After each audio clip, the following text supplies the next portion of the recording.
मौसम में अचानक आए इस बदलाव को लेकर आसपास के लोग आपस में बातें कर ही रहे थे कि तभी अचानक किसी ने चिल्लाते हुए कहा, अरे देखो, बरगद के पेड़ पर 5 मुंह वाला नाग लिपटा है।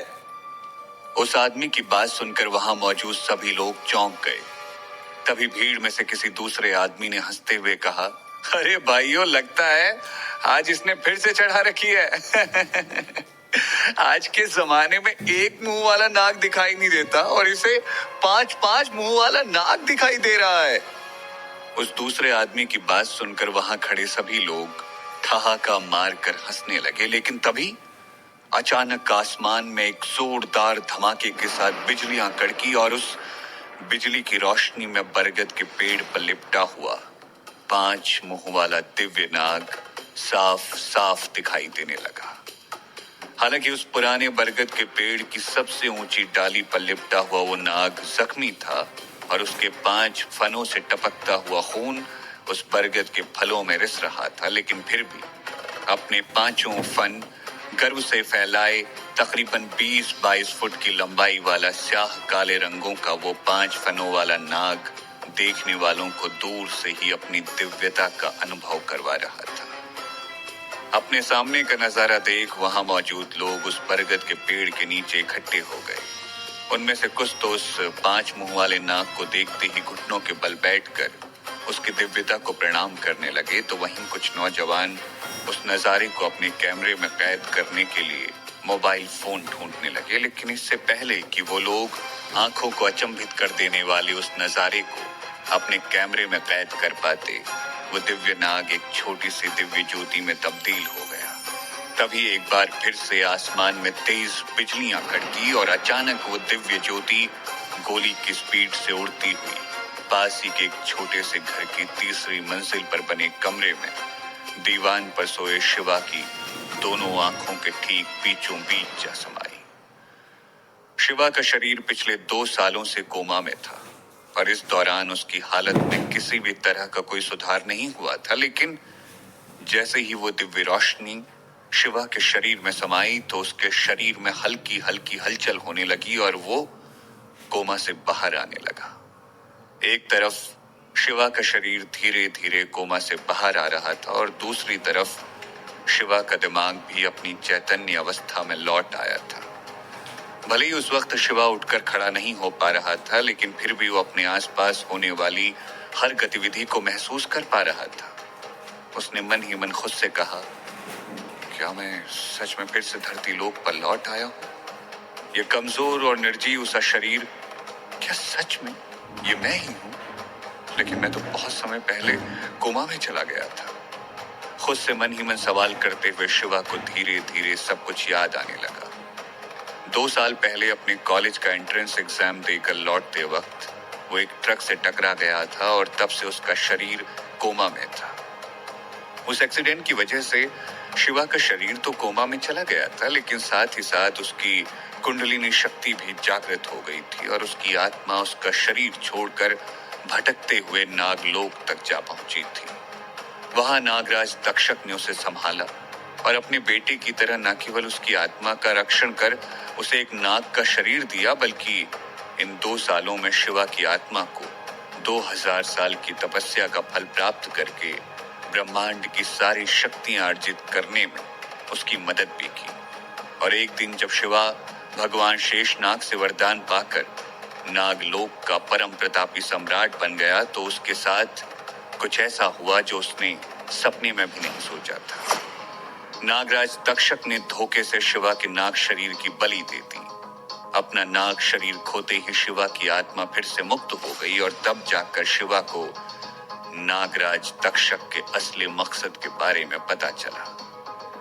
दरअसल एक प्राचीन भविष्यवाणी के अनुसार ये तय था कि जो कोई भी स्वर्ग, पाताल और नागलोक के तीनों सम्राटों की बलि चढ़ाएगा वो सारे ब्रह्मांड का स्वामी बन जाएगा और इस सृष्टि में कोई भी उसे हरा नहीं पाएगा।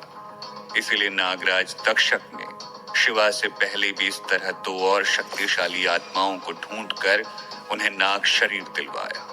उसके बाद शिवा की ही तरह अपनी देखरेख में उन्हें स्वर्ग और पाताल लोक का सम्राट बनाकर उनकी बलि चढ़ा दी। हालांकि नागराज तक्षक अपने मकसद में कामयाब तो हो गया था, लेकिन नाग शरीर से मुक्त होते ही शिवा की आत्मा अपनी सारी शक्तियों के साथ फिर से धरती लोक लौट आई और अब वो शिवा के शरीर में प्रवेश कर चुकी थी। नागराज तक्षक की याद आते ही शिवा का मुंह कड़वा हो गया और उसके अंदर गुस्से की आग जलने लगी। उसने मन ही मन खुद से वादा करते हुए कहा, नागराज तक्षक, एक दिन मैं फिर से लौट कर नागलोक आऊंगा और तुम्हें तुम्हारे गुनाहों की सजा जरूर दूंगा। ये मेरा वादा है तुमसे। इतना कहकर शिवा ने धीरे धीरे अपनी आंखें खोली और अपनी धुंधली नजर से अपने आसपास के माहौल का जायजा लेना शुरू कर दिया। शिवा एक टूटे फूटे से दीवान पर लेटा हुआ था, जिसके बगल में एक छोटी पुरानी मेज रखी हुई थी, जिस पर एक पानी का ग्लास, 2 बिस्किट और उसके परिवार के 4 सदस्यों की एक तस्वीर रखी हुई थी। उस तस्वीर को देखते ही शिवा के मन में अपने पूरे परिवार की यादें फिर से ताजा हो गई। यहाँ के लोगों का मानना था कि अग्निहोत्र ब्राह्मण कुल में जन्मे शिवा के पूर्वज भगवान धन्वंतरी से प्राचीन आयुर्वेद और औषधियों का ज्ञान प्राप्त करके यहाँ आकर बस गए और आदिकाल में उन्होंने यहाँ एक आयुर्वेदिक चिकित्सा केंद्र स्थापित किया, जो आज भारत का सबसे बड़ा आयुर्वेदिक अस्पताल है। अब ये कहना मुश्किल है कि इस कहानी में कितनी सच्चाई थी, लेकिन इस कहानी की वजह से आज भी शिवा के पूरे खानदान का अच्छा खासा नाम था। हालांकि खानदान का बड़ा बेटा होने के नाते शिवा को इस समृद्ध और इज्जतदार शास्त्री खानदान का उत्तराधिकारी होना चाहिए था, लेकिन इस सब के विपरीत उसका बचपन सिर्फ गरीबी, तिरस्कार और अपमान में ही बीता था। शिवा के दादाजी के आदेश के अनुसार उसके पूरे परिवार को घर के साथ साथ शास्त्री खानदान से भी बेदखल कर दिया गया। शिवा के चचेरे भाई भास्कर शास्त्री ने शिवा पर हमला किया, जिसकी वजह से उसके पूरे शरीर को लकवा मार गया। ऐसा न जाने कितना कुछ हुआ था शिवा के अतीत में, जिसे याद करते करते शिवा की आंखें भर आई। तभी अचानक शिवा को बाहर के दरवाजे का ताला खुलने की आवाज सुनाई दी और उसका ध्यान टूट गया। शिवा ने देखा कि सामने हॉल का दरवाजा खुला और एक लंबी छरहरी सी लड़की जल्दी में घर के अंदर दाखिल हुई और उसने जोर से घर का दरवाजा फिर से बंद कर लिया। एक पल के लिए तो शिवा को अपनी आंखों पर यकीन ही नहीं हुआ। उसके सामने खड़ी वो खूबसूरत और नाजुक सी लड़की कोई और नहीं बल्कि उसकी छोटी बहन मीनाक्षी थी। मीनाक्षी को देखते ही शिवा ने दबी सी आवाज में कहा, मीनू। दरअसल पिछले 2 सालों में कभी कभार शिवा के शरीर में हल्की फुल्की हलचल हो जाया करती और शिवा एक आध शब्द बड़बड़ा भी दिया करता था। इसीलिए मीनाक्षी को लगा शायद इस बार भी ऐसा ही कुछ हुआ है। यही सोचकर उसने शिवा पर कुछ खास ध्यान न देते हुए घबराए स्वर में कहा, शांत हो जाइए भैया, हम दोनों छुपन छुपाई खेल रहे हैं। अगर आप चुप रहेंगे तो आपकी मीनू आपको उन्नी अप्पम खिलाएगी। उन्नी अप्पम का नाम सुनते ही शिवा के चेहरे पर मुस्कुराहट आ गई। तभी अचानक उसे दरवाजे के बाहर से एक भद्दी और बेहुदा मर्दाना आवाज सुनाई दी। मीनू दीदी, आप इतनी जल्दी में कहाँ भाग रही हैं? मैं आपको खा थोड़े ही जाऊंगा। उस आवाज को सुनते ही मीनाक्षी ने चिल्लाते हुए कहा, चतुर चुपचाप यहाँ से चले जाओ वरना मैं पुलिस को बुला लूंगी। किसी समय चतुर शिवा का होने वाला साला हुआ करता था, लेकिन अब शिवा का उन लोगों से कोई लेना देना नहीं था। इसीलिए चतुर का नाम सुनते ही शिवा की आंखों में गुस्सा उतर आया, लेकिन इससे पहले कि वो कुछ कह पाता, चतुर ने दरवाजे के बाहर से ही चिल्लाते हुए कहा, क्या मीनू, इस गटर और गंदगी में रहते रहते तुम घर आए रिश्तेदारों का स्वागत करने की तमीज भी भूल चुकी हो क्या? दरवाजा खोलो, मुझे तुमसे बात करनी है। लेकिन चतुर की बात सुनकर मीनाक्षी ने घबराते हुए कांपते स्वर में कहा, तुम कल आना, हम कल बात करेंगे। अभी मेरी फैमिली घर पर है और उन्हें तुम्हारा यहाँ आना अच्छा नहीं लगेगा, ठीक है? अब जाओ यहाँ से। मीनाक्षी की बात सुनकर चतुर ने उसका मजाक उड़ाते हुए कहा, तुम्हारी फैमिली? तुम अपने उस टैक्सी चलाने वाले भिखारी बाप की बात कर रही हो या फिर उस भगौड़ी माँ की जो किसी दूसरे के साथ भाग गई? या फिर उस जीते जागते मुर्दे शिवा की जो ना कभी कुछ बोलता है ना कुछ सुनता है? बहाने बनाना बंद करो और चुपचाप दरवाजा खोलो। इतना कहते ही चतुर ने दरवाजे पर एक जोरदार लात मार दी। चतुर की लात से लगे धक्के की वजह से मीनाक्षी खुद को संभाल नहीं पाई और रोते हुए जमीन पर गिर पड़ी। मीनाक्षी की ऐसी हालत देखकर शिवा गुस्से से तिलमिला उठा। वो उठकर मीनाक्षी की मदद करना चाहता था, लेकिन उसका शरीर उसका साथ नहीं दे रहा था। दरवाजा खुलते ही चतुर सीधा घर के अंदर दाखिल हुआ और सरसरी नजर से शिवा को देखते हुए बोला, ओह, ये धरती का बोझ भी यही है। दरवाजे पर हुई धक्का मुक्की और अचानक से झटके के साथ गिरने की वजह से मीनाक्षी का लहंगा उसके घुटनों तक सरक आया था। उसके सुंदर, नाजुक और चमकते हुए पैर साफ साफ दिखाई देने लगे थे। चतुर ने हवस भरी नजरों से मीनाक्षी को देखते हुए कहा, ये लो, मेरी बड़ी बहन जयंती की शादी का कार्ड, आना जरूर।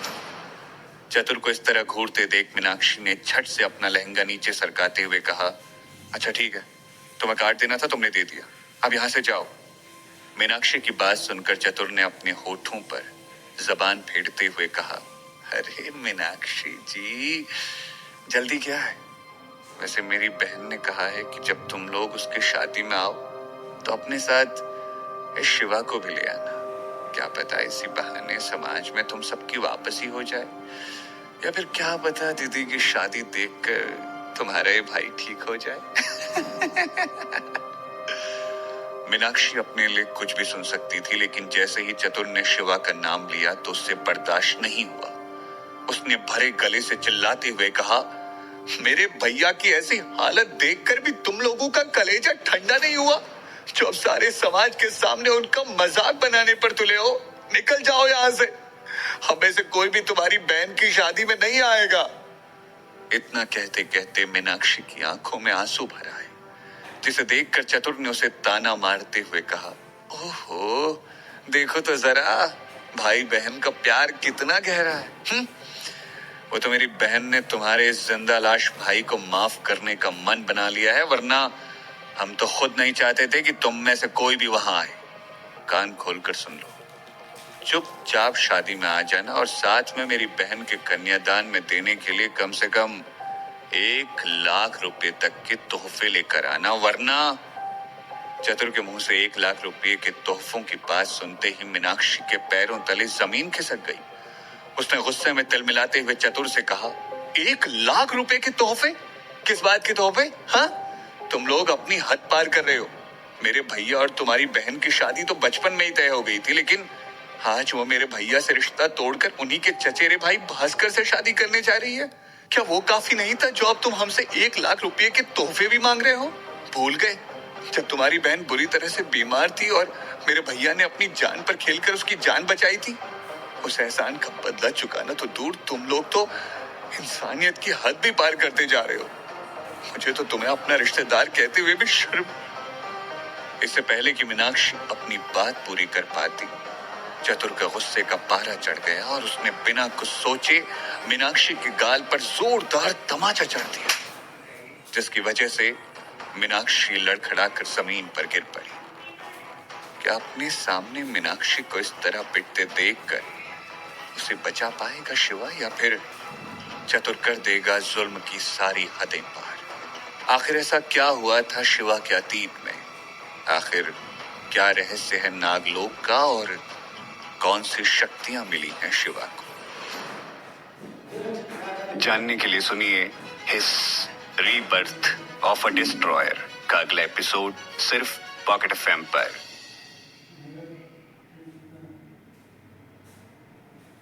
चतुर के मुंह से 1 लाख रुपए के तोहफे वाली बात सुनते ही मीनाक्षी के पैरों तले जमीन खिसक गई। उसने गुस्से में तिलमिलाते हुए चतुर की बात का जवाब तो दिया, लेकिन इससे पहले कि मीनाक्षी अपनी बात पूरी कर पाती, चतुर का गुस्सा 7वें आसमान पर पहुंच गया और उसने बिना कुछ सोचे समझे मीनाक्षी के गाल पर एक जोरदार तमाचा जड़ दिया। जिसकी वजह से मीनाक्षी लड़खड़ाकर जमीन पर गिर पड़ी। मीनाक्षी को तमाचा मारने के बाद भी चतुर का गुस्सा शांत नहीं हुआ। उसने चिल्लाते हुए मीनाक्षी से कहा, बज़्ज़ात लड़की, ये मत भूल कि तेरी रगों में शास्त्री खानदान का खून नहीं है। तुझे तो शिवा का बाप रास्ते से उठाकर लाया था। तेरी हिम्मत कैसे हुई मुझसे जबान लड़ाने की? और ये तेरा भाई, इसकी औकात देखी है? कौन है ये? हाँ, कौन है? अच्छा ही हुआ जो इससे मेरी बहन की सगाई टूट गई। इससे सगाई तो क्या, कोई भी रिश्ता रखना मेरी बहन के लिए किसी बेइज्जती से कम नहीं होता। और रही बात 1,00,000 रुपए के तोहफों की, तो ये तोहफे देकर तुम लोग हम पर कोई एहसान नहीं करने वाले। ये सिर्फ कीमत है तुम्हें माफ करने की और फिर से तुम्हें हमारे समाज का हिस्सा बनाने की, समझी? चतुर के दिल चीर देने वाली कड़वी बातें सुनकर मीनाक्षी अपना चेहरा छिपाते हुए फूट फूट कर रोने लगी। चतुर की बदतमीजी और मीनाक्षी की हालत देखकर शिवा का खून खौल उठा। वो अपने बिस्तर से उठा और उसने आगे बढ़कर चतुर पर हमला कर दिया, लेकिन 2 साल तक कोमा में रहने की वजह से अभी तक उसका शरीर अपनी आत्मा की शक्तियों को आत्मसात नहीं कर पाया था। इसीलिए वो लड़खड़ाने लगा। शिवा को खुद पर हमला करने के लिए आगे बढ़ते हुए देख चतुर ने चिल्लाते हुए कहा, हरामखोर, ठीक से खड़े होने की औकात नहीं है और चला है मुझ पर हाथ उठाने। रुक, तुझे मैं अभी मजा चखाता हूं। इतना कहकर चतुर ने शिवा को लात मारकर गिरा दिया। शिवा को जमीन पर पड़ा देख मीनाक्षी दौड़ते हुए शिवा के सामने ढाल बनकर खड़ी हो गई। उसने चतुर के सामने अपने दोनों हाथ जोड़े और घुटनों के बल बैठकर मिन्नतें करते हुए कहा, मत मारो मेरे भैया को, मैं तुम्हारे आगे हाथ जोड़ती हूँ, मत मारो प्लीज। बचपन से ही शिवा ने मीनाक्षी की ढाल बनकर उसे संभाला था। हर दुख तकलीफ में उसे बचाया था, लेकिन आज मीनाक्षी की बारी थी शिवा को बचाने की। वो किसी भी कीमत पर शिवा को चतुर से बचाने को तैयार थी और अपनी इसी जद्दोजहद के बीच उसे ये भी याद नहीं रहा कि शिवा कब से कोमा से बाहर आ चुका है। मीनाक्षी की ऐसी हालत देखकर चतुर के मन में वासना जाग उठी। उसने मौके का फायदा उठाते हुए मीनाक्षी से कहा, तुम अपने भाई को बचाना चाहती हो? ठीक है, मैं उसे कुछ नहीं करूंगा, लेकिन उसके लिए तुम्हें मेरे साथ एक रात गुजारनी होगी। इतना कहकर चतुर हवस भरी नजरों से मीनाक्षी की तरफ बढ़ने लगा। मीनाक्षी इस वक्त खुद को बहुत ही कमजोर और टूटा हुआ महसूस कर रही थी, इसीलिए वो चतुर की बात सुनकर बुरी तरह से घबरा गई। उसने चतुर को अपनी तरफ आता देख चिल्लाते हुए कहा, देखो देखो मेरे पास मत आना, वरना मैं शोर मचा दूंगी। मीनाक्षी को इस तरह तड़पता और छटपटाता देखकर चतुर के अंदर का दरिंदा जाग गया और उसने हंसते हुए कहा, अच्छा तुम शोर मचाओगी? बचाओ, मैं भी देखता हूं कौन आता है तुम्हें बचाने। अरे मचाओ शोर। इतना कहकर चतुर ने अपनी मजबूत बाहों से मीनाक्षी को जबरदस्ती खींचकर दीवान पर गिरा दिया। जब मीनाक्षी ने अपने दोनों हाथों को आगे कर खुद को चतुर से बचाने की कोशिश की तो चतुर ने उसे धमकाते हुए कहा, चुपचाप मेरी बात मान लो, वरना मैं तुम्हारे इस भाई को इतना मारूंगा कि इसकी हड्डी पसली टूट जाएगी। चतुर की बात सुनकर मीनाक्षी की रूह कांप गई। एक तरफ उसकी इज्जत थी और दूसरी तरफ उसके भाई की जिंदगी। किस्मत ने उसे ऐसे दोराहे पर लाकर खड़ा कर दिया था जहां वो जिस भी रास्ते को चुनती उसकी बर्बादी तय थी। आखिरकार हार कर मीनाक्षी ने अपने भाई को चुना और चतुर के आगे खुद को समर्पित कर दिया। लेकिन तभी अचानक शिवा ने एक शेर की तरह दहाड़ते हुए कहा, चतुर, अगर तूने मीनाक्षी को हाथ भी लगाया तो मैं तेरी जान ले लूंगा। इससे पहले कि चतुर शिवा की चुनौती का जवाब दे पाता, एक कांच की शीशी हवा में उड़ती हुई चतुर के सर से जा टकराई और चतुर एक झटके के साथ पीछे हट गया। उसने नजरें उठाकर सामने देखा तो शिवा अपनी पूरी ताकत के साथ उससे मुकाबला करने के लिए तैयार खड़ा था। इससे पहले कि चतुर उस कांच की बोतल वाले हमले से खुद को संभाल पाता, शिवा ने आगे बढ़कर उसकी टांगों के बीच एक जोरदार लात मार दी और चतुर दर्द से चीखता हुआ जमीन पर गिर पड़ा। आओ! शिवा ने चतुर को इतनी जोर से लात मारी थी कि जमीन पर गिरते ही चतुर की आंखों के सामने अंधेरा छा गया और उसे तारे नजर आने लगे। दर्द के मारे चतुर की जान निकली जा रही थी और उसकी आंखें तो मानो बाहर निकलकर गिरने को ही तैयार थी। उसकी हालत देखकर एक पल को तो ऐसा लगने लगा कि कहीं शिवा की वो लात चतुर को जीवन भर के लिए नपुंसक ना बना दे। लेकिन शिवा अब उसे माफ करने के मूड में बिल्कुल नहीं था। उसने गरजते हुए चतुर से कहा, दो कौड़ी के सड़क छाप गुंडे, मैंने कहा था मेरी बहन को हाथ मत लगाना। तेरी हिम्मत कैसे हुई उस पर हाथ उठाने की? इतना कहकर शिवा चतुर की छाती पर जा बैठा और उसके दोनों गालों पर तड़ातड़ तमाचों की बौछार करने लगा। कुछ 25-30 तमाचों के बाद चतुर की हालत बद से बदतर हो गई। उसके दोनों गालों से खून बहने लगा और उसके 1-2 दांत भी टूटकर बाहर गिर पड़े। हालांकि शुरुआत में चतुर शिवा का मुकाबला करना चाहता था, लेकिन जल्दी ही उसे समझ आ गया कि अब वो शिवा के गुस्से से नहीं बच पाएगा। इसीलिए उसने फौरन शिवा के कदमों में अपना सर रख दिया और उससे माफी की भीख मांगते हुए कहा, मुझे माफ कर दो शिवा, मुझे माफ कर दो, मैं गलत था, मैं अपनी गलती मानकर तुमसे रहम की भीख मांगता हूँ, मुझे माफ कर दो। चतुर की विनती सुनकर शिवा ने अपने गुस्से को काबू में किया और गंभीर होकर पास ही पड़े शादी के कार्ड को देखने लगा। हालांकि उस वक्त शिवा का चेहरा भले ही भावहीन था, लेकिन उसकी आंखों में ज्वालामुखी सा तेज और उसके शरीर में तलवार जैसी फुर्ती थी। उसने शादी के कार्ड को खोलकर देखा तो उस पर लिखे अपने 2 दुश्मनों के नाम देखकर शिवा चौंक गया। कार्ड पर दूल्हे के नाम के आगे उसके चचेरे भाई भास्कर शास्त्री और दुल्हन की जगह उसकी मंगेतर जयती अय्यर का नाम लिखा था। नीचे की लाइन में 3 महीने बाद शास्त्री भवन में शादी होने की बात लिखी गई थी और अंत में लिखा था, मेरे घर पर आपका स्वागत है। कार्ड को पढ़ते ही शिवा के हाथों की नसें फड़फड़ाने लगी। उसने एक हाथ से उस कार्ड को मरोड़ने के बाद उसे चतुर के मुंह में ठूंसते हुए कहा, जाकर कह देना उन दोनों से, मैं शिवा शास्त्री उनकी शादी के दिन वहां जरूर आऊंगा। शिवा के शब्द सुनकर चतुर डर के मारे वहां से भाग गया। चतुर के जाते ही अचानक मीनाक्षी को शिवा के कोमा से बाहर आने का एहसास हुआ तो उसने चौंकते हुए कहा, भैया भैया आप ठीक हो गए भैया? इतना कहते कहते मीनाक्षी की आंखों से खुशी के आंसू बहने लगे तो शिवा ने आगे बढ़कर उसके आंसू पोंछते हुए कहा, हाँ मीनू, मैं ठीक हो गया हूं।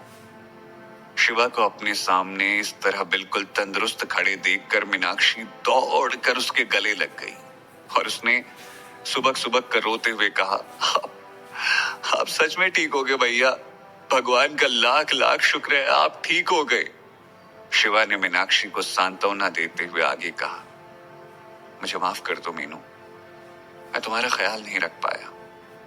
लेकिन मीनाक्षी ने अपना सर ना हिलाते हुए शिवा की इस बात को सिरे से खारिज कर दिया और बहुत देर तक यूं ही उसके गले लगकर रोती रही। कुछ देर बाद जब मीनाक्षी के आंसू थमे तो उसने शिवा से कहा, लो, मैं भी कितनी बुद्धू हूं ना भैया, मैंने पापा को आपके बारे में अभी तक नहीं बताया। मैं अभी उन्हें कॉल करती हूँ, आपके बारे में सुनकर वो बहुत खुश होंगे। इससे पहले कि वो चतुर अपना बदला लेने के लिए लौट कर आए, हम पापा के आते ही यहाँ से कहीं दूर चले जाएंगे। लेकिन जैसे ही मीनाक्षी ने अपने पापा को फोन करने के लिए मोबाइल उठाया तो उसने देखा कि उसका फोन पानी में भीगकर बंद हो चुका था। ये देखकर मीनाक्षी परेशान होने लगी तो शिवा ने उसे समझाते हुए कहा, मेरे यहाँ रहते हुए तुम्हें उस चतुर से डरने की कोई जरूरत नहीं है। सच तो यह है कि शायद ये उस चतुर की किस्मत ही थी जो शिवा की शक्तियां अभी तक पूरी तरह से उसके शरीर में विकसित नहीं हो पाई थी, वरना शिवा सिर्फ सांस लेने भर से उस चतुर की हड्डियों का चूरमा बना चुका होता। बहरहाल मीनाक्षी के मुंह से पापा के बारे में सुनकर शिवा ने उनसे पूछा, वैसे पापा कितने बजे तक घर आ जाते हैं? शिवा के सवाल का जवाब देते हुए मीनाक्षी ने कहा, इन दिनों उनकी नाइट शिफ्ट है ना, तो हमें सुबह 8-9 बजे तक इंतजार करना पड़ेगा। अगर मेरा फोन खराब नहीं हुआ होता तो मैं उन्हें अभी बुलवा लेती। मीनाक्षी की बातें सुनकर शिवा ने चौंकते हुए उससे पूछा, नाइट शिफ्ट? आजकल हमारे दवाखाने में रात दिन काम होने लगा है क्या? शिवा की बातें सुनते ही मीनाक्षी के चेहरे का रंग उतर गया और उसके माथे पर चिंता की रेखाएं उभर आई। उसने गंभीर स्वर में कहा, नहीं भैया, आजकल पापा टैक्सी चलाते हैं। हमारा घर हमसे छिन गया, हमारा दवाखाना बंद हो गया, दवाखाने के सारे कर्मचारियों को निकाल दिया गया और पापा का वैद्य का लाइसेंस भी रद्द कर दिया गया। आपके एक्सीडेंट के बाद पिछले 2 सालों में हमारा सब कुछ बर्बाद हो गया। मीनाक्षी की बातें सुनकर शिवा सोच में पड़ गया। उसके पिता एक नेक और ईमानदार इंसान थे, इसलिए उनसे उनका वैद्य का लाइसेंस छिन जाना शिवा के गले नहीं उतर रहा था। लेकिन इस वक्त उसने मीनाक्षी से इस बारे में ज्यादा कुछ पूछना ठीक नहीं समझा। उसने मीनाक्षी के गीले कपड़ों की तरफ इशारा करते हुए कहा, खैर वो सब छोड़ो, सबसे पहले तुम कपड़े बदल लो, पूरी तरह से भीग चुकी हो, सर्दी लग जाएगी। शिवा के मुंह से बात सुनते ही मीनाक्षी का ध्यान अपने कपड़ों पर गया। उसके भीगे हुए कपड़े उसके शरीर से चिपक रहे थे और ऐसी हालत में वो अपने भाई से गले लगकर रो रही थी। यह ख्याल दिमाग में आते ही मीनाक्षी शर्म से पानी पानी हो गई। उसने जल्दी से अपना तौलिया उठाया और भागते हुए कमरे में चली गई। मीनाक्षी के जाते ही शिवा टहलते हुए घर की बालकनी में आकर खड़ा हो गया और घर के सामने वाले पुराने बरगद के पेड़ को देखते हुए वो मन ही मन सोचने लगा, धरती लोग हो या नाग लोग, दुनिया सिर्फ ताकतवर लोगों की ही इज्जत करती है। मुझे जल्दी ही अपना प्रशिक्षण फिर से शुरू करना होगा ताकि मैं अपने शरीर और अपनी शक्तियों के बीच का तालमेल बिठा सकूं। शिवा अपने ख्यालों में खोया था कि तभी अचानक उसकी नजर बरगद की सबसे ऊंची डाली पर लगे उन फलों पर पड़ी जिसमें उस 5 मुंह वाले दिव्य नाग का खून रिस कर जमा हुआ था। उस दिव्य नाग के खून को सोख लेने की वजह से बरगद के उन फलों में भी उस नाग की दिव्य ऊर्जा समा गई थी और इसी वजह से वो फल एक खास आभा के साथ दूर से ही चमकते हुए दिखाई दे रहे थे। बरगद की वो पूरी शाखा ही दिव्य ऊर्जा के साथ एक शक्ति पुंज में बदल चुकी थी। शिवा जानता था कि अगर कोई आम इंसान बरगद के उन फलों को सिद्ध करके उससे बनाई हुई गोली खा ले तो उसके शरीर के साथ साथ उसकी आत्मा का शुद्धिकरण भी होना निश्चित है, जिससे उस गोली को खाने वाला मनुष्य लंबे समय के लिए स्वस्थ, तंदुरुस्त और जवान रह सकता है। हालांकि ये सब तो शिवा पहले से ही जानता था, लेकिन जो बात उसे सबसे ज्यादा हैरान कर रही थी वो थी उस बरगद के पेड़ की वो जड़ें जिनमें उस दिव्य नाग की सांसें समाई थी। उसे इस बात पर पूरा यकीन था कि हो ना हो उस दिव्य नाग के अपना शरीर छोड़ने से पहले जिन जड़ों से उसकी सांसें टकराई थी वो जमीन के अंदर सुनहरे रंग में बदल चुकी थी और वो आगे जाकर शिवा के बहुत काम आने वाली थी, क्योंकि केवल एक शिवा है जो उस दिव्य नाग की असलियत जानता है। आखिर क्या असलियत थी उस 5 मुंह वाले दिव्य नाग की और उसने अपनी शक्तियां शिवा को क्यों दे दी थी? क्या शिवा अपने इंसानी शरीर में रहकर अपनी अद्भुत ब्रह्म शक्तियों का इस्तेमाल कर पाएगा? शिवा से बुरी तरह पिटने के बाद क्या चतुर चुपचाप बैठ जाएगा या फिर वो शिवा से बदला लेने आएगा और आखिर कैसे करेगा शिवा उसका सामना? जानने के लिए सुनिए हिस रीबर्थ ऑफ अ डिस्ट्रॉयर का अगला एपिसोड सिर्फ पॉकेट एफएम पर।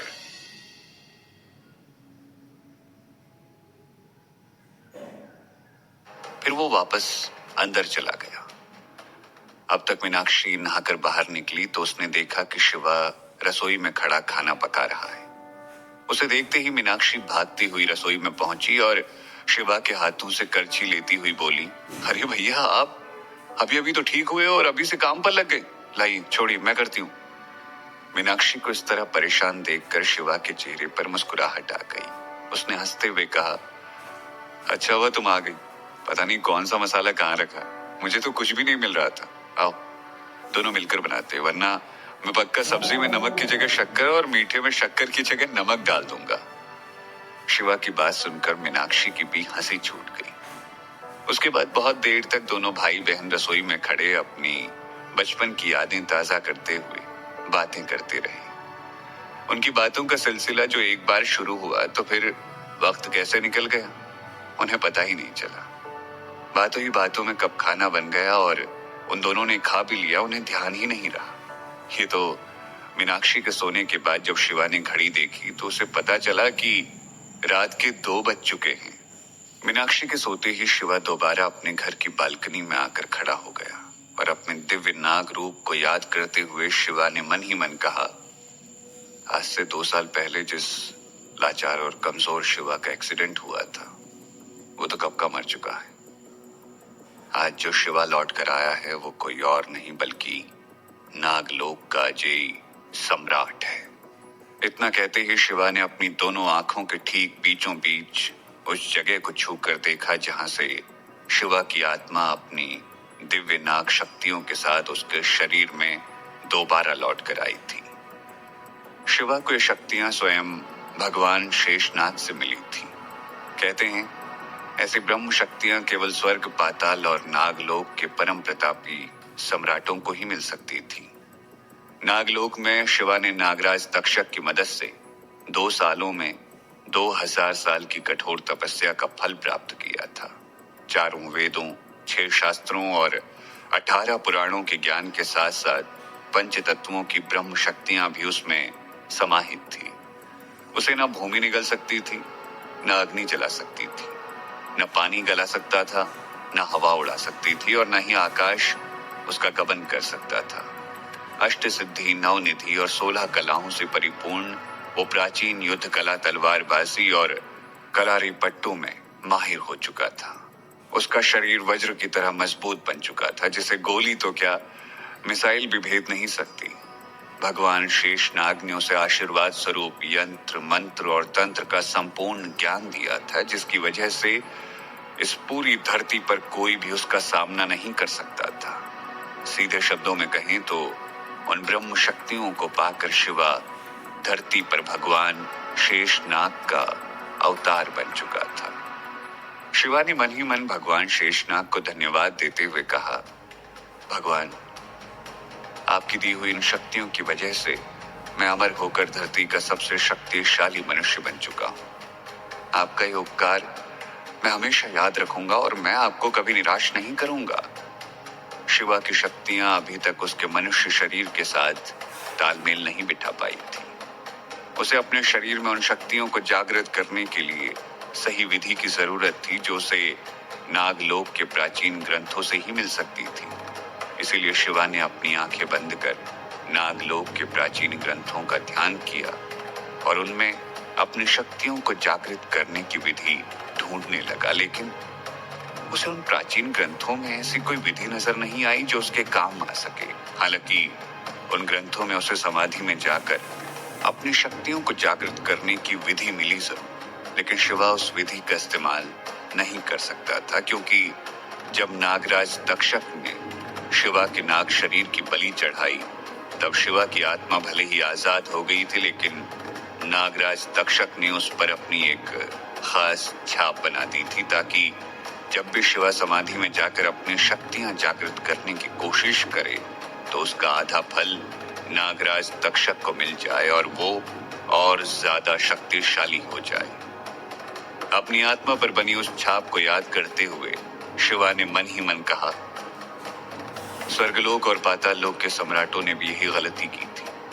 उनकी बलि देने के बाद तक्षक ने उनकी आत्मा पर भी ऐसी ही छाप बना दी थी। उन दोनों सम्राटों ने समाधि विधि से अपनी शक्तियां जागृत करने की कोशिश की, लेकिन उसका आधा फल तक्षक ले गया। मैं ऐसी गलती नहीं दोहरा सकता। नागराज तक्षक, मैं एक बार तुम्हारे धोखे का शिकार बन चुका हूं, मैं दोबारा ऐसी गलती नहीं दोहराऊंगा। इतना कहकर शिवा ने आसमान की तरफ देखा और भगवान शेषनाग का ध्यान करते हुए कहा, भगवान, अगर मैं इन शक्तियों का इस्तेमाल ही नहीं कर पाऊंगा तो आपकी दी हुई शक्तियां बेकार हो जाएंगी और आपके वरदान का कोई मोल नहीं रहेगा। कोई तो रास्ता होगा इन्हें जागृत करने का। मेरी मदद कीजिए भगवान, मेरी मदद कीजिए। तभी अचानक वहां तेज तूफानी आंधी चलने लगी और आसमान में दिल दहला देने वाली बिजलियां कड़कने लगी। ऐसा लगने लगा मानो आसमान का सीना चीरती ये बिजलियां पूरे शहर पर अपना कहर बरपा रही हैं। आम लोगों के लिए तो ये गड़गड़ाहट सिर्फ बिजलियों की गड़गड़ाहट थी, लेकिन शिवा को इन बिजलियों में एक धीमी सी आवाज सुनाई देने लगी और उसने चौंकते हुए कहा, कौन है जो मुझसे बात करने की कोशिश कर रहा है? तभी शिवा को अपनी आंखों के ठीक बीचों बीच अजीब सा दर्द और जलन महसूस होने लगी। एक पल के लिए उसे लगा मानो किसी ने उसकी दोनों आंखों के बीच में गर्म लोहे का सरिया चुभो दिया और शिवा उस दर्द को महसूस करते हुए कराहने लगा। तभी अचानक शिवा के कानों में एक जानी पहचानी सी आवाज सुनाई दी, घबराओ मत शिवा, तुम इस धरती पर मेरा अवतार हो, मैं तुम्हें कुछ नहीं होने दूंगा। दरअसल शिवा की पुकार सुनकर स्वयं भगवान शेषनाग इन बिजलियों की गड़गड़ाहट के माध्यम से शिवा से बातें कर रहे थे। भगवान शेषनाग की आवाज सुनते ही शिवा की आंखों में खुशी के आंसू आ गए और उसके चेहरे पर एक हल्की सी मुस्कुराहट तैर गई। उसने बाहें फैलाकर भगवान शेषनाग का धरती पर स्वागत किया और आसमान की तरफ देखते हुए मन ही मन कहा, मेरी सिर्फ एक पुकार पर आप स्वयं आ गए भगवान, मैं तो सच में धन्य हो गया। शिवा के मन की बात सुनकर भगवान शेषनाग ने बिजलियों की गड़गड़ाहट के माध्यम से कहा, मुझे तो आना ही था शिवा, वादा जो किया था तुमसे, मेरे रहते तुम्हें अपनी शक्तियों को जागृत करने के लिए किसी विधि की जरूरत नहीं। भगवान शेषनाग के इतना कहते ही आसमान में तेज धमाके के साथ एक विस्फोट हुआ, मानो हजारों तारे एक साथ आपस में जा टकराए और उनसे निकली ऊर्जा तेज बिजलियों की तलवार बनकर एक नाग की तरह शिवा के शरीर के चारों तरफ लिपट गई। बिजलियों से टकराते ही शिवा के शरीर में तेज कंपन हुआ और शिवा का रोम रोम सिहर उठा। कुछ देर तक वो बिजली की तलवार नाग की तरह शिवा के शरीर से लिपटी अटखीलियां करती रही और उसके बाद अचानक गायब हो गई। उस बिजली के गायब होते ही शिवा के शरीर का दर्द भी चला गया और उसे अपने मन में एक अजीब से परमानंद का अनुभव होने लगा। उसके बाद हर थोड़ी थोड़ी देर के अंतराल के बाद रह रहकर शिवा के शरीर पर ऐसी बिजलियां गिरती रही और धीरे धीरे उसके शरीर में मौजूद भगवान शेषनाग की दी हुई शक्तियां जागृत होने लगी। सुबह के 5 बजे तक शिवा वहीं बालकनी में खड़ा इस अद्भुत और दिव्य अनुभूति को महसूस करता रहा। जब उसके शरीर में मौजूद सारी दिव्य शक्तियां जागृत हो गई तो भगवान शेषनाग ने उसे एक दिव्य मंत्र देते हुए कहा, शिवा, तुम्हारी शक्तियां पूरी तरह से जागृत हो चुकी हैं, लेकिन पंच तत्वों से बना तुम्हारा ये शरीर उन शक्तियों को धारण नहीं कर पा रहा है। तुम्हें पंच तत्वों का आवाहन कर अपने शरीर को मजबूत बनाना होगा। मेरा दिया ये मंत्र इसमें तुम्हारी सहायता करेगा। भगवान शेषनाग का आदेश सुनते ही शिवा वहीं बालकनी में पद्मासन में बैठ गया और पंच तत्वों का ध्यान करते हुए मन ही मन उस मंत्र का जाप करने लगा। धीरे धीरे शिवा का शरीर कांपते हुए पसीने से भर गया। उसे एक साथ सर्दी और गर्मी दोनों महसूस होने लगी। उसके शरीर की सारी हड्डियां चटकने लगी और उसकी त्वचा झुलसने लगी। देखते ही देखते शिवा का शरीर गलकर सृष्टि के पंच तत्वों धरती, आकाश, जल, वायु और अग्नि के 5 गोलों में बदल गया। तभी अचानक आसमान से उन 5 गोलों पर 5 बार बिजलियां गिरी और धीरे धीरे वो 5 गोले फिर से एक दूसरे से मिलकर एक पुरुष के शरीर का निर्माण करने लगे। कुछ ही समय में शिवा का नया शरीर बनकर तैयार हो गया और उस बरगद के पेड़ की जड़ों में समाहित ऊर्जा वहां से निकलकर शिवा के शरीर में समा गई। हालांकि शिवा की आंखें बंद थी, लेकिन अपने शरीर में हो रहे बदलाव शिवा को बंद आंखों से भी महसूस हो रहे थे। अब शिवा का पुराना कमजोर शरीर गल चुका था और पंच तत्वों की आराधना से उसे एक नया और मजबूत शरीर मिल गया था। उसकी लंबाई बढ़कर 6 फुट तक पहुंच चुकी थी। उसकी हड्डियां सुदृढ़ और मजबूत हो चुकी थी। उसका रंग साफ हो चुका था और उसकी त्वचा सोने की भांति चमक रही थी। उसके मजबूत कंधे, कटीला बदन और चेहरे का नूर किसी को भी अपनी तरफ आकर्षित करने के लिए काफी था। अपना अनुष्ठान पूरा होते ही शिवा ने मन ही मन भगवान शेषनाग से कहा, भगवान,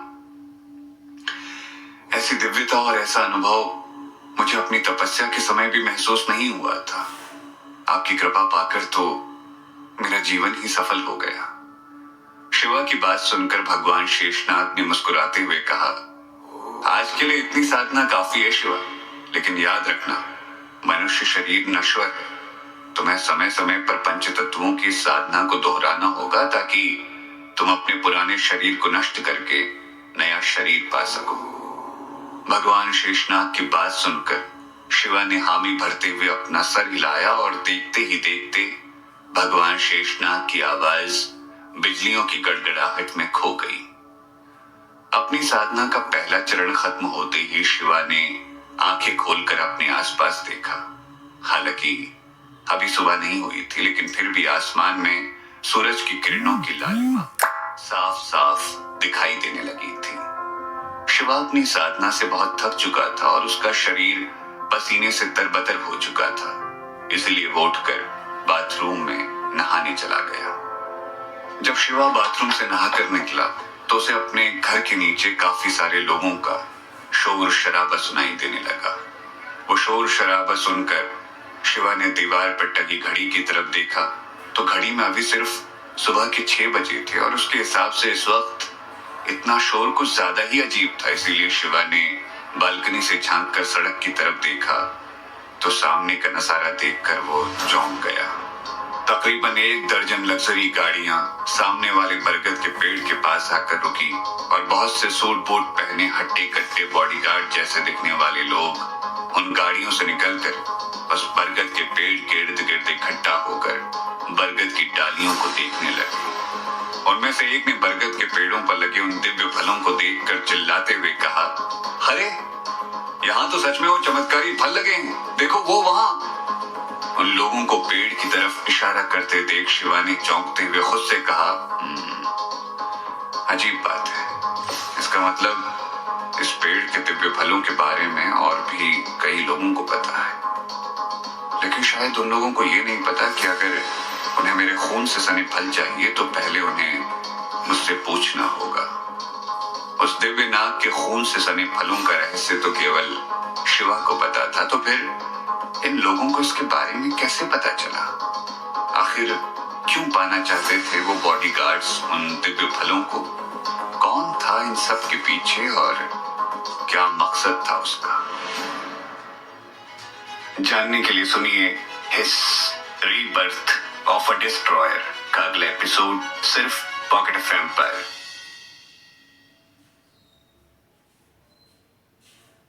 इससे पहले कि अपने घर के सामने वाले बरगद के पेड़ के पास आकर रुकी लग्जरी गाड़ियों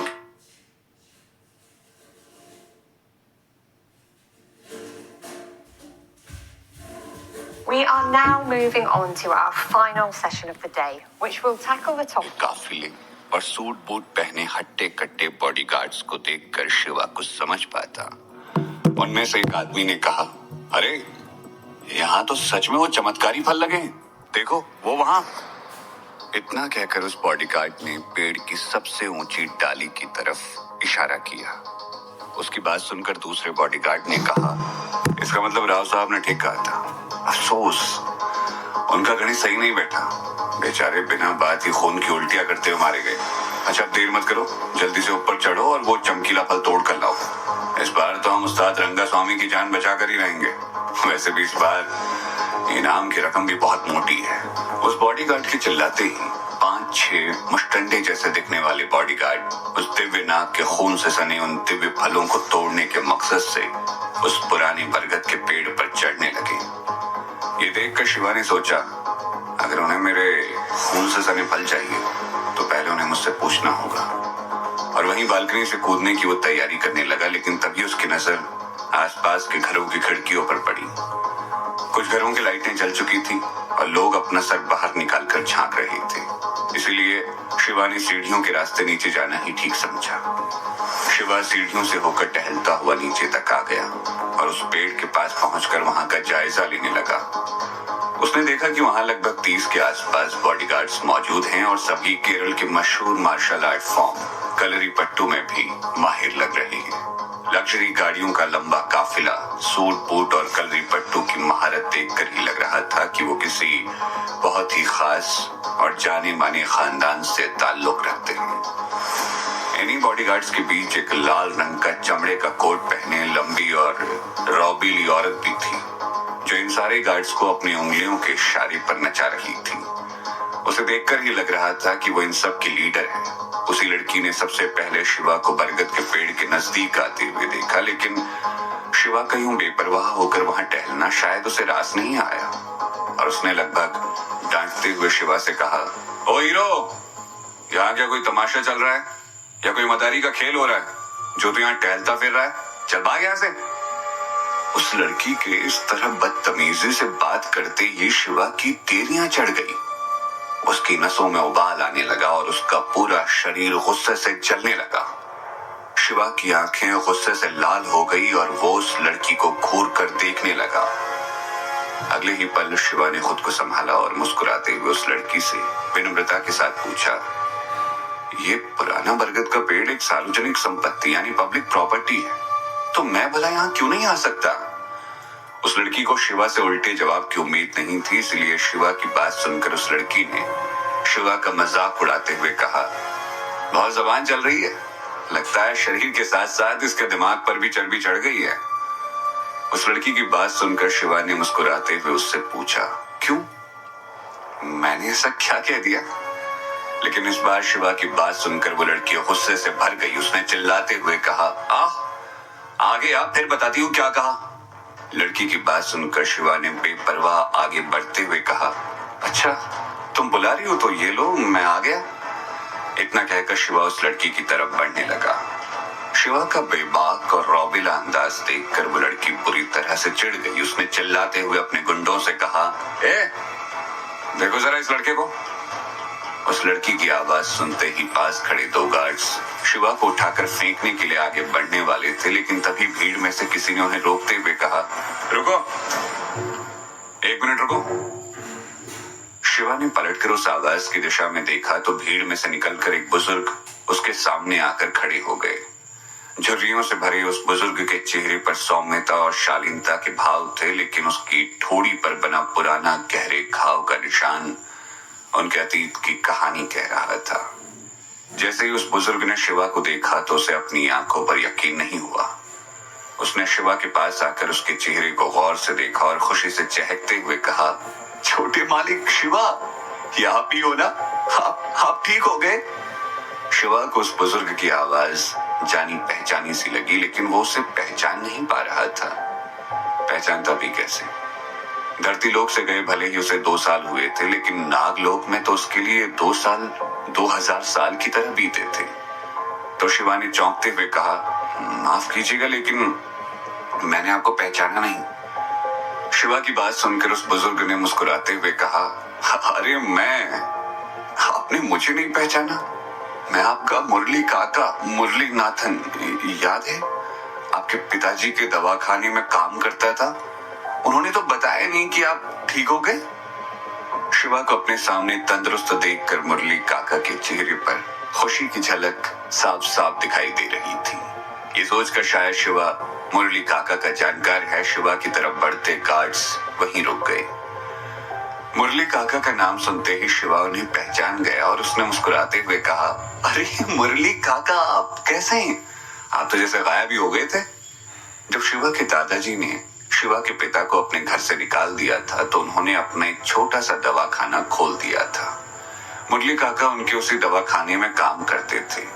बहुत साल पहले एक बार जब कुछ गुंडों ने उनके दवाखाने पर हमला किया था तो मुरली काका ने अपनी जान पर खेलकर शिवा के पिता की जान बचाई थी। उनकी ठोड़ी पर वो पुराने घाव का निशान उन्हें शिवा के पिता की जान बचाते वक्त ही मिला था। शिवा के पिता अक्सर उस घाव को देखकर शिवा से कहा करते थे कि ये घाव उनकी और मुरली काका की दोस्ती की निशानी था।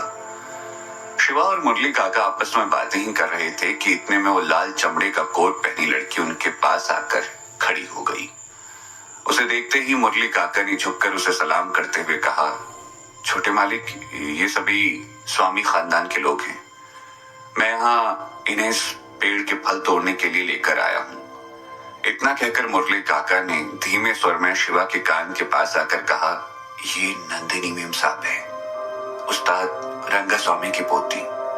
समझने की कोशिश कीजिए छोटे मालिक, ये बड़े लोग हैं, हमें इन्हें नाराज नहीं करना चाहिए।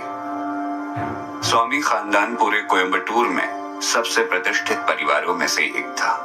उनके पास नाम, पैसा और ताकत तीनों की कोई कमी नहीं थी और फिलहाल नंदिनी उस खानदान का प्रतिनिधित्व कर रही थी। शिवा के मन में मुरली काका के लिए बहुत इज्जत थी, इसलिए उनकी बात सुनकर शिवा ने मुस्कुराते हुए कहा, मुरली काका, आपको फलों की डाली ही चाहिए ना, तो इसके लिए आप में से किसी को भी उस पेड़ पर चढ़ने की जरूरत नहीं है। लेकिन इससे पहले कि शिवा अपनी बात पूरी कर पाता, नंदिनी ने उसे बीच में ही टोकते हुए कहा, तुम अपने काम से काम रखो, समझे? इतना कहकर नंदिनी ने मुरली काका की तरफ देखते हुए कहा, मुरली, मैंने तुम्हें यहाँ उस दवाई की पहचान करने के लिए बुलाया था, तुम्हारी बकवास सुनने के लिए नहीं। उसके बाद नंदिनी ने अपने गार्ड्स पर चिल्लाते हुए कहा, तुम लोग खड़े खड़े मेरा मुंह क्या देख रहे हो? जल्दी से पेड़ पर चढ़ो और वो फलों की डाली तोड़ कर लाओ। बरगद का पेड़ पत्तियों से ढका हुआ था और वो फल जिन पर उस दिव्य नाग के खून की बूंदें गिरी थी वो पेड़ की सबसे ऊंची डाली पर लगे थे। इसलिए नंदिनी की बात सुनते ही वहां मौजूद गार्ड्स फुर्ती से उस बरगद के पेड़ पर चढ़ने लगे। एक गार्ड उस डाली से कुछ ही दूरी पर था कि तभी उसने चिल्लाते हुए कहा, मिल गया। लेकिन जैसे ही वो गार्ड उस फल को तोड़ने के लिए आगे बढ़ा, अचानक उसका संतुलन बिगड़ा और वो धड़ाम से नीचे गिर पड़ा। गनीमत थी कि पेड़ से गिरते वक्त वो दूसरी डालियों से टकराता हुआ नीचे गिरा था, नहीं तो वो सीधा सर के बल गिरता और वहीं मारा जाता। इससे पहले कि बाकी के लोग उस गार्ड को संभाल पाते, दूसरा गार्ड भी चिल्लाते हुए जमीन पर आ गिरा। उसके बाद धीरे धीरे पेड़ पर चढ़े सारे गार्ड्स एक एक कर जमीन पर गिरने लगे। ये देखकर नंदिनी ने चिल्लाते हुए कहा, ये सब क्या हो रहा है? वो फल है कि कोई बला? नंदिनी की बात सुनकर जमीन पर पड़े एक गार्ड ने दर्द से कराहते हुए कहा, पता नहीं मैम, लेकिन जैसे ही मैंने उस फल के पास जाने की कोशिश की, मुझे बिजली का एक जोरदार झटका लगा और मैं लड़खड़ा कर जमीन पर गिर पड़ा। उन लोगों की हालत देखकर शिवा ने मन ही मन कहा, कुछ भी कहो, लेकिन इन लोगों की हिम्मत की दाद देनी होगी। इनमें से तो कुछ के हाथ पैर भी टूट चुके हैं, लेकिन फिर भी ये लोग पीछे नहीं हटना चाहते। यहाँ शिवा अपने ही ख्यालों में खोया हुआ था और वहां नंदिनी ने अपने गार्ड्स को भेजकर बिजली से चलने वाली आरी मंगवा ली थी। जैसे ही शिवा की नजर उस आरी पर पड़ी, वो मुस्कुराते हुए नाव में सर हिलाने लगा, जिसे देखकर पहले से परेशान नंदिनी के गुस्से का पारा और चढ़ गया। नंदिनी ने शिवा की तरफ देखकर चिल्लाते हुए कहा, बहुत हंसी आ रही है ना? लगता है पिटने का शौक है तुम्हें। नंदिनी की बात सुनते ही शिवा ने झट से जवाब दिया, अब तुम इतनी बेवकूफ हो तो हंसी तो आएगी ना। शिवा की बात सुनकर नंदिनी चिढ़ गई। उसने गुस्से में झल्लाते हुए कहा, बच्चू, लगता है तुम्हें अपनी जान प्यारी नहीं है। अगर इतनी अकड़ है तो आओ, तुम तोड़ के दिखाओ ये फल। नंदिनी की बात सुनकर शिवा प्यार से मुस्कुराया और उसने आगे बढ़ते हुए कहा, ठीक है, अगर तुम यही चाहती हो तो यही सही। शिवा की बात सुनकर नंदिनी चौंक गई। अब तक उसे इतना तो समझ आ गया था कि बरगद के पेड़ पर लगे वो फल कोई आम फल नहीं है, लेकिन शिवा को फल तोड़ने के लिए उकसाकर मौत के मुंह में धकेल देने का ख्याल उसे परेशान करने लगा था। हालांकि शिवा के आत्मविश्वास को देखकर एक पल के लिए तो उसे लगा कि शायद शिवा वो फल तोड़ लाएगा, लेकिन अगले ही पल उसने इस ख्याल को खारिज कर दिया और मुरली काका की तरफ देखते हुए कहा, ठीक है मुरली, अब तुम भी इसे रोकने की कोशिश मत करना, बहुत अकड़ है ना इसमें। अभी पेड़ से गिर के अपनी हड्डियां तोड़वाएगा तो सारी अकड़ ठिकाने आ जाएगी। लेकिन तब तक शिवा बरगद के पेड़ के नीचे पहुंच चुका था। उसने नंदिनी की बात सुनकर मुस्कुराते हुए कहा, लेकिन मोहतरमा, मैं गिरूंगा तो तब ना जब मैं इस पेड़ पर चढ़ूंगा। शिवा की बात सुनकर नंदिनी ने उसका मजाक उड़ाते हुए कहा, अगर तुम इस पेड़ पर नहीं चढ़ोगे तो क्या इसके फल अपने आप चल के तुम्हारे पास आएंगे? नंदिनी का कटाक्ष सुनकर शिवा ने मुस्कुराते हुए कहा, सही कहा, ये फल खुद मेरे पास आएंगे। इतना कहकर शिवा ने अपने दाहिने हाथ की मुट्ठी बनाकर उसमें फूंक मारी और हल्के हाथ से पेड़ के तने पर घूंसा जड़ दिया। उसके हल्के हाथ का घूंसा भी उस सैकड़ों साल पुराने पेड़ के लिए किसी भूकंप से कम नहीं था। घूंसा पड़ते ही पूरा पेड़ जड़ समेत हिल गया। तो क्या शिवा अपनी शक्ति का इस्तेमाल करके नंदिनी को गलत साबित कर देगा? कौन है स्वामी खानदान के बड़े उस्ताद और ऐसी कौन सी बीमारी थी उनको जिसका इलाज सिर्फ उन दिव्य फलों से ही किया जा सकता था? स्वामी खानदान के वैद्य को उन दिव्य फलों के बारे में सब कुछ पता था, तो क्या वो शिवा के बारे में भी सब कुछ जानता था? जानने के लिए सुनिए हिस रीबर्थ ऑफ अ डिस्ट्रॉयर का अगला एपिसोड सिर्फ पॉकेट एफएम पर।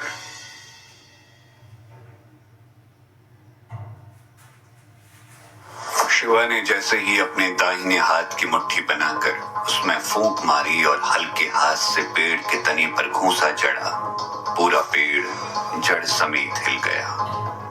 हालांकि वहां मौजूद सभी गार्ड्स प्राचीन कलरी पट्टू कला के धुरंधर थे, लेकिन उनमें भी केवल एक हाथ की प्रहार से पूरे पेड़ को हिलाकर रख देने की ताकत नहीं थी। जब शिवा ने ऐसा किया तो वहां मौजूद सभी लोग दांतों तले उंगली दबाकर उसे देखने लगे।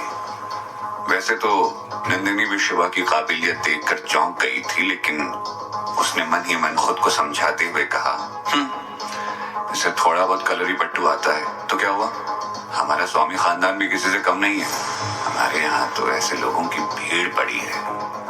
नंदिनी अभी खुद से ही बातें करने में मशगूल थी कि तभी अचानक बरगद के पेड़ से उसकी एक पत्ती उड़ती हुई शिवा की हथेली पर आकर ठहर गई, जिसे देखकर नंदिनी ने एक बार फिर शिवा का मजाक बनाते हुए कहा, मुझे तो लगा था तुम फल तोड़ने आए हो, लेकिन तुम तो करतब दिखाने लगे।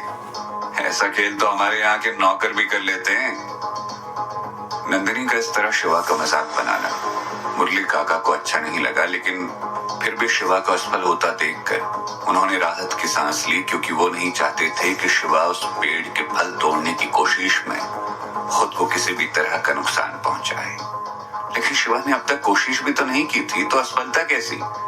इसीलिए नंदिनी को हंसता देखकर उसने कहा, अच्छा ऐसी बात है तो ये लो।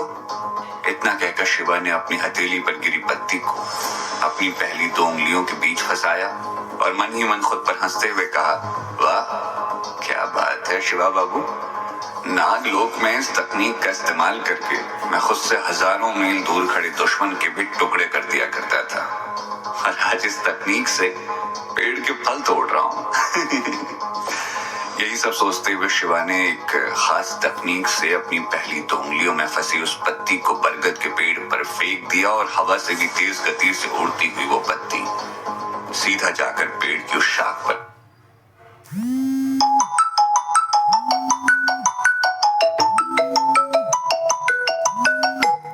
लगी जहां वो दिव्य फल लगे थे। जैसे ही वो पत्ती पेड़ की उस शाख से टकराई, पेड़ की वो शाख फलों के गुच्छों के साथ कटकर सीधा शिवा के हाथ में आ गिरी। ये सब कुछ बिजली की गति से इतना जल्दी हुआ कि किसी को कुछ भी समझने का मौका नहीं मिला। लोगों को लगा कि पता नहीं कैसे, लेकिन